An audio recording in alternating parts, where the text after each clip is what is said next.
Hey guys, Sherman here, bringing you a deck profile for a list that I went undefeated with this past week. And I've been testing a lot of Blue Archive recently. It's not Blue Archive, unfortunately. Still need a bit more time in the tank for that. But this is a set that I bought a while ago. It's pretty new still, but I haven't made any content on it. I did take it to WGP. I took one of the lists that I was testing, and I've been talking about this set for a while with some other friends. But today I finally found a list that I'm very comfortable with, and I figured it out for the most part, and so I'd love to make some content featuring that. And this is Atlas Gear Aegis. So Atlas Gear Aegis is I don't know if it's owned by Bushiroad or if it's like a Bushiroad like majority stakeholder project, but it's a multimedia project. I think it's a video game primarily, and then there's an anime. And the anime is nothing like the video game. Like, I think the anime is pretty much just like slice of life, like comedy, you know, fun time. So I really enjoyed the anime, which is what made me want to get into the set.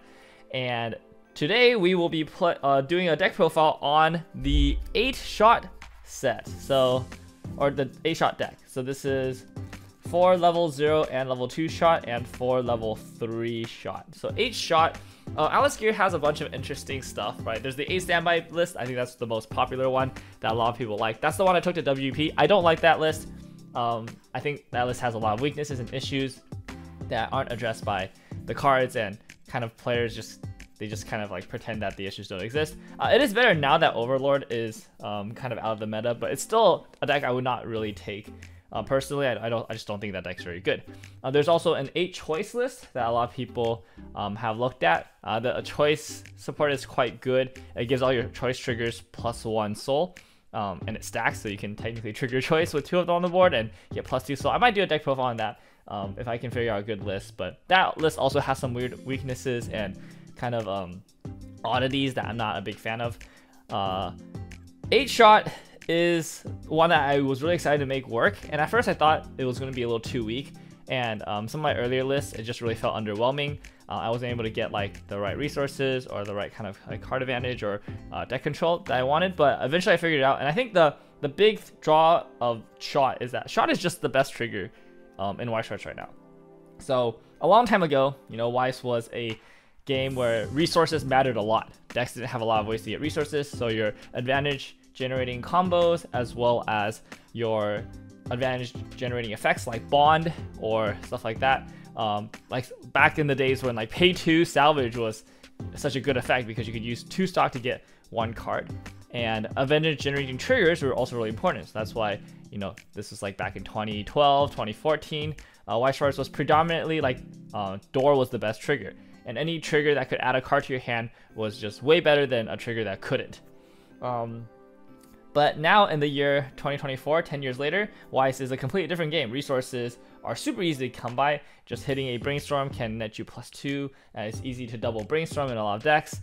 Decks have a lot of ways to get and accrue a lot of advantage. There's a lot of easy ways to turn stock into advantage, etc., etc. So that like a lot of times resource is not the issue anymore. Resource is not what every deck needs. Every deck now needs more ways to control the state of their own deck, as well as ways to deal extra damage over the course of the game and screw with your opponent's compression and their kind of game plan.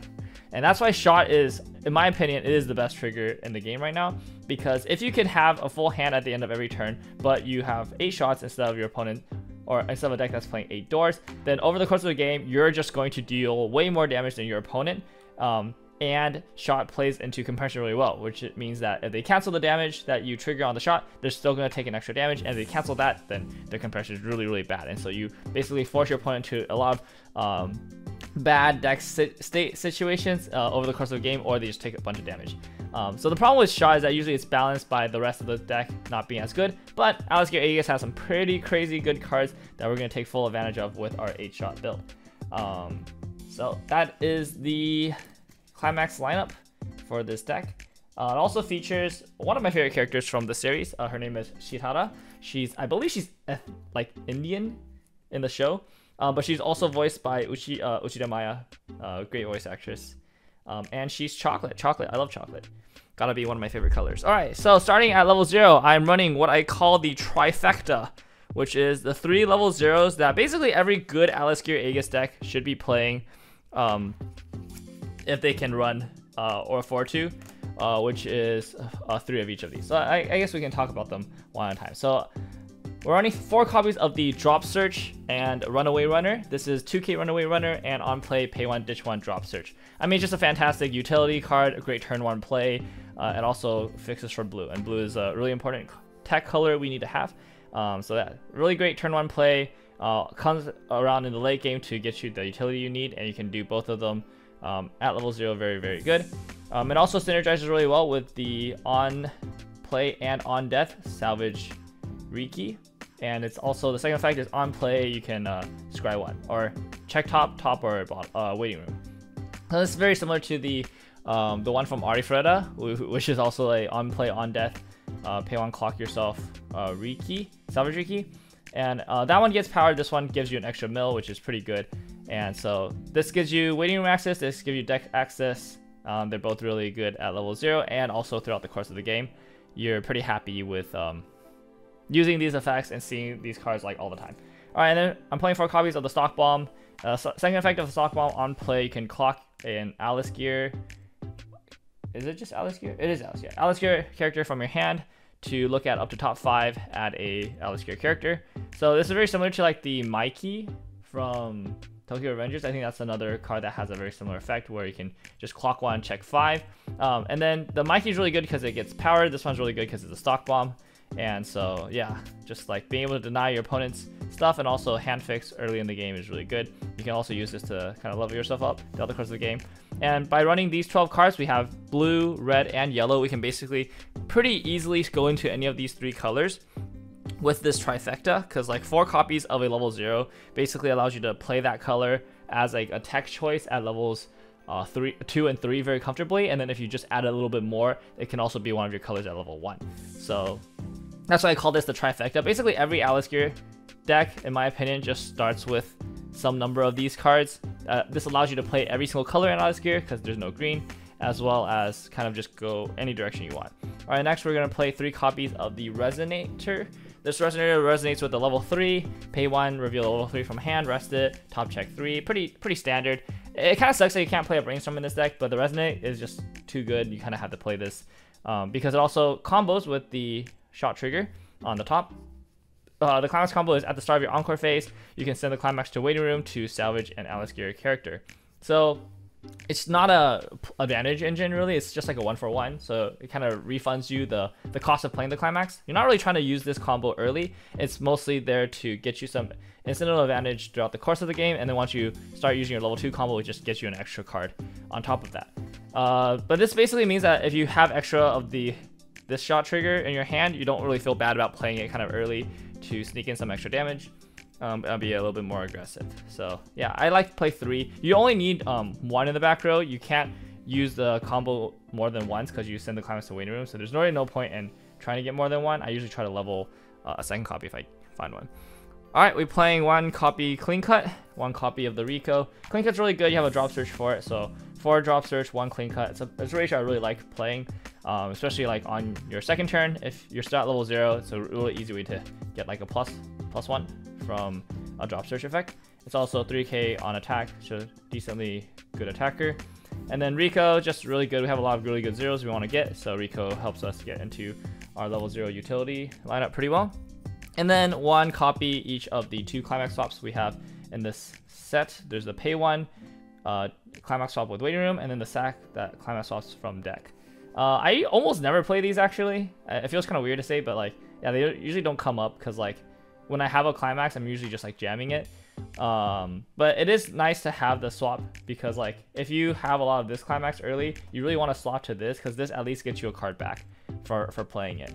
So it's not like another deck where sometimes other decks, if you draw the wrong Climax but you want damage, you just slam it anyways. In this deck, you actually are incentivized to swap to the beach volleyball Climax, so you can at least get the card back. So like instead of like playing the Climax and then losing the hand, but then getting the 1k1, you can pay 1, swap to the right Climax, and you don't lose the hand. So it's effectively like pay 1, 1k1, right? Or like, I guess this one you would just never do because it's like you lose the card anyways, but like this is the better Climax swap in this deck at least.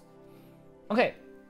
Alright, at level 1, this is the card that took me the longest to figure out for the deck. We're playing 4 copies of this level 1 stock generator. I tried the ninja one, the clone yourself Meliodas clone. I tried some other stuff, and nothing felt good at level 1 because the climax combo for this is level 2, so you need something to do at level 1. Otherwise, like you're just playing zeros, which is like not very impactful. And like a bunch of stuff wasn't working. Like the deck was like felt really weak at level 1 until I tested this, and this is really the glue that kind of holds the deck together at 1. So on play, from hand, I think if you have another Alex Gear character, if you have another Alex Gear character, she has plus 2k power, so 6/5 on attack on the turn that she's played, pretty good. And then once per turn, if you use a startup ability, an act, so in this deck we're using the Resonate. If we use that, she gets the ability on attack. You can reveal the top card of your deck. If it's level 1 or higher, it goes to stock for free. So it's the Mel stock generator effect. It's so good in this deck because you basically always use a startup. So I don't like this kind of profile in decks with Brainstorm because like you don't always want to Brainstorm. Yeah, like your deck state's just not in a good state to want to Brainstorm every turn. So like, yeah, I don't usually like this profile, but in a deck with Resonate, you always want to Resonate every turn because you can just Resonate stop on 1 if it's a card that you can just add to your hand, right? So like, there's almost no downside to Resonating every turn, and then this basically just makes the Resonate free and also gets you additional power to beat over stuff at level 1 and also additional stock. So like if you play 2 of them Resonate once and then they both hit, then you generate stock. They also helps you mill through your deck as well, which is really nice. We run a lot of level 1s and higher in this deck. So like, yeah, I think it's pretty nice. And so after playing this, I just felt like the level 1 game felt a lot better. I was like doing some productive stuff, and you can just get like a ton of resources. Oh, this also synergizes really well with our back row, which I'll get to in a bit. But gonna show off the other card that we're playing at level 1. I don't even know. It's the same girl, huh? I don't know her name. She was like a side character, so not too important in the anime. The anime, by the way, like featured like the main girls, and then like the set features like a bunch of the side girls that are important in the game, but not really that important in the anime. So I actually don't know a lot of their names, but whatever. Anyways, this card is crazy. So it's got the funny effect at the start of your first turn. If this card is in your waiting room, you can just blind stock 1. So the only way that happens is you have to discard it for mulligan, or if you go second and your opponent attacks and you cancel, and this was part of the damage, that gets canceled and sent to waiting room. Those are the only 2 ways for this effect to activate, but when that does activate, it's pretty funny. You just get a free stock for basically no reason. Yeah. The most I've gotten was 2. I've mulliganed 2 once. That was I felt really amazing. But yeah, I basically never count on the first effect from activating. It's just like an extra little bonus to like tilt your opponent if you get it off, but it's not really something that you bank on. It's just kind of nice to have. If you do get it off though, you can drop search turn 1, and or you can salvage Riki turn 1, which is kind of ridiculous. Or if you actually open the nuts and you open 3/2 and a 0/0, you can actually Resonate turn 1, which also like insanely crazy if you get it off. But yeah, just don't count on it. The second effect is really what we're here for. So when this character gets reversed, you can mill up to 3 cards, and then you check the number of copies of this character in waiting room, and then you can send to bottom deck the battle opponent if their level is the same number or lower. So like if you have 1 on board, 3 in waiting room, then you can bottom deck at level 3. If you have 2 in waiting room, you can bottom deck at level 2, etc, etc. So this always bottom decks at level 0, and if you have 2 on board, you can bottom deck 2 level 2s if you have all 4 kind of in rotation. But if you want to bottom deck at level 3, you have to have all the other 3 in waiting room, and you can only do it once. Right? But I think it's still crazy because bottom deck it's hard removal. So like this really counters like standby decks or standby out 1/1s at level 1. You can just use this to hard remove those characters, and then even a level 2, this is like pretty good at removing. It's pretty hard to get this to remove a level 3, but like 0/1 really easy, and then level 2s you can kind of set it up to like hard remove some like sticky level 2. So it's just like pretty much good anti-standby card. And also flexible mill. I think it's crazy that you can just decide how much you want to mill anything between 0 and 3, and you don't have to decide all at once. You can just like slowly do it, like 1 at a time. So like the flexible mill of this card is just ridiculous, and it almost always trades 1-for-1 with anything on the board before level 2. And after level 2, like this deck has like the level 2 board already, so you don't need this anymore. So anyway, it's like a really fantastic card in this deck, and it makes sure that our level 1s are basically, or Costas characters at level 1 are basically all blue. So it makes it easy. We just level blue for level 1, which seems kind of weird that we're like running 8 yellow climaxes, but we level blue. But that's just kind of how the deck works. And I think by doing that, it also made the deck a lot more consistent in the early game in terms of like what you're prioritizing, what you're leveling, and all that. All right, and then playing 2 copies of the 1/1 back row Shitara. This card is like, this is the sauce, right? This card is so good. Okay, so level support. That's pretty whatever. On play, you can discard a card to search for the 2/1 from your deck, add it to your hand. That's pretty good. Sometimes you flood on climaxes or whatever. This is a great way to get those out of your hand and grab the 2/1 into rotation. This also means that you basically never have to hold the 2/1 early game. You just look for this, and then this will get you one of your 2/1s at level 1, so it sets you up for level 2.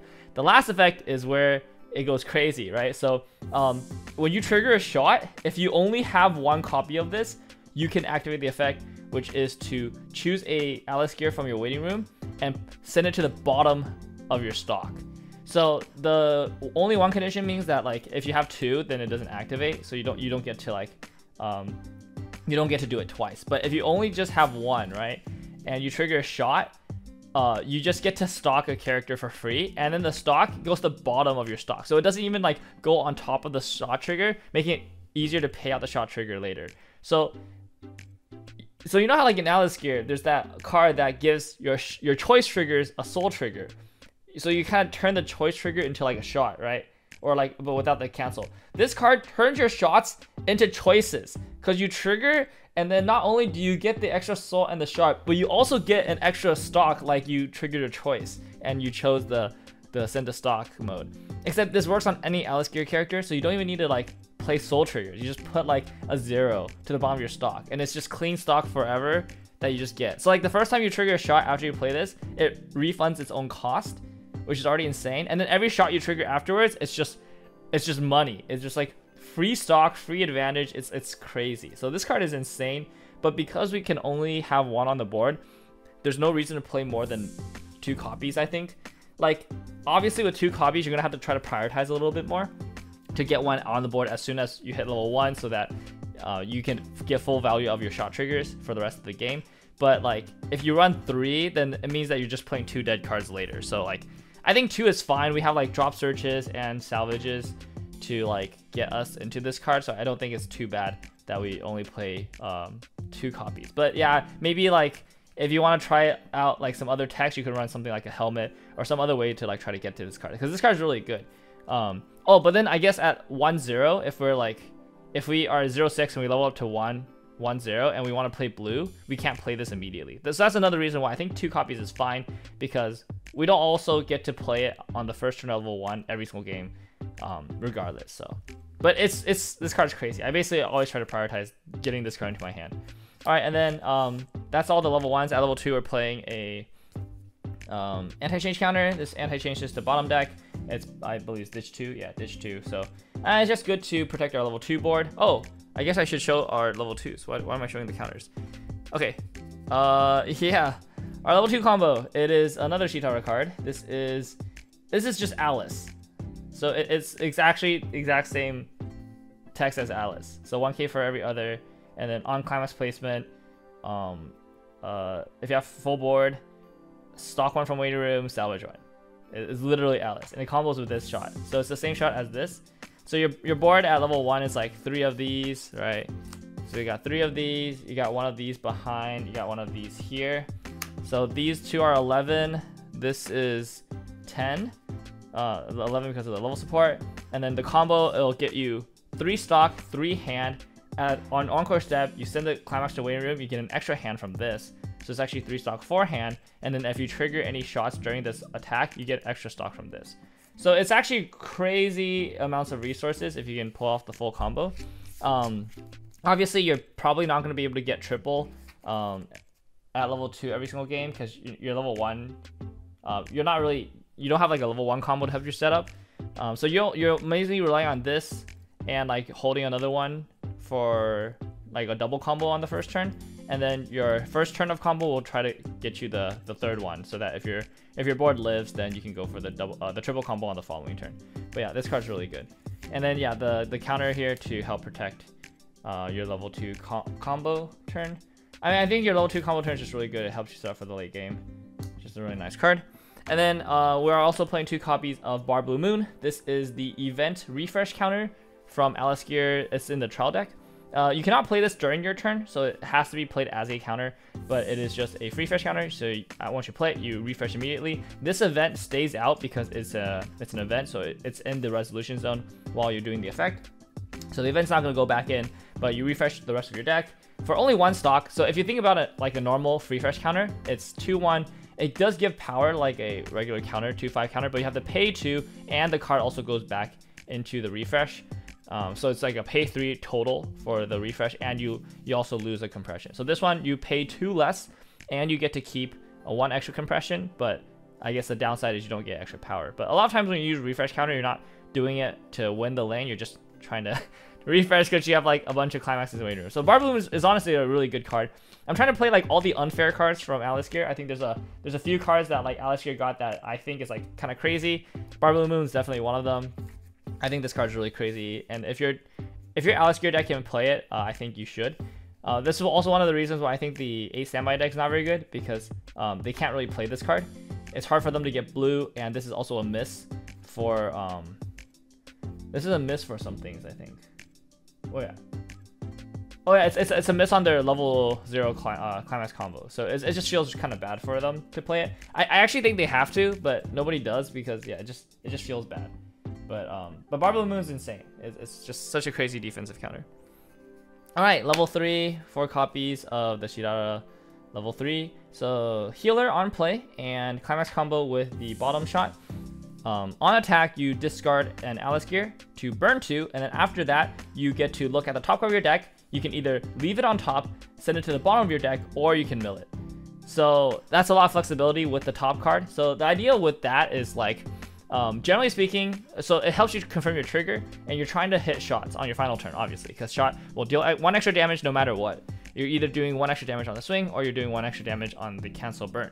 And although sometimes you don't want to have the extra soul damage if it's going over lethal, right? That's just an example. But in general, the scry helps you set up for triggering your shot triggers on final turn, but the ability to either mill it or put onto the bottom of your deck is really nice, because this means that you can use this on final turn to also mill through your deck if you're kind of uncompressed a little bit, or a little bit too uncompressed. You can kind of mill out a bunch. Or if you have, like, let's say you go into your final turn and you only have 4 cards left in deck.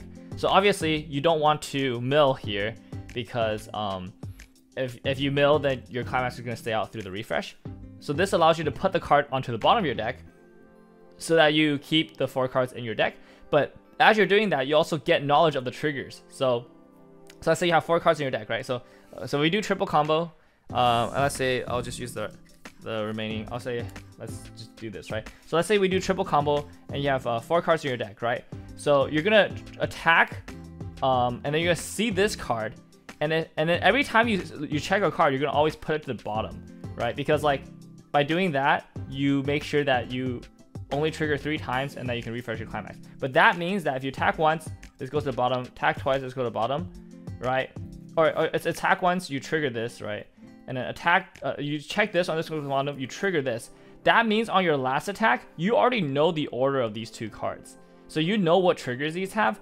So this allows you to also have a really cool side opportunity by deciding which of these to trigger. Because like, since you don't have to mill, you can literally swap the last 2 cards around however you like on your final attack, which is really cool. So this deck does run a lot of like triggers and non-triggers, so that you could potentially do something really neat with that. I actually won a game because I did that. I was like, oh, I know exactly what the last card of my deck is, so therefore I'm going to like swap it around, trigger for exactly lethal. So that's really cool.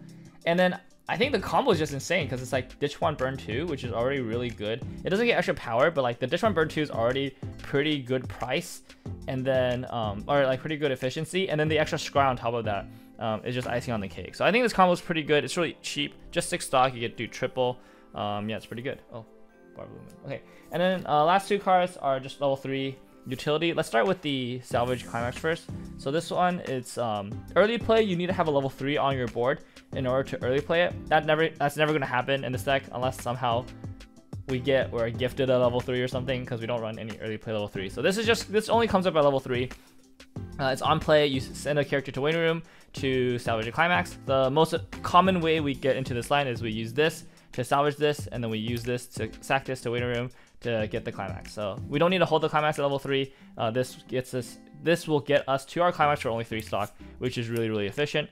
And also, if let's say we go into level 3 with 8 stock, we can actually do this, grab this, sack this, get the climax, use this effect again to grab a level 3 combo. So for 8 stock, we can basically get the climax and a copy of our level 3 just from 1 copy of this and having this in waiting room. So kind of insane, really good kind of line that you gotta think about with this deck. And then lastly, we're playing the TD Hitara, which is the on-play Fumio.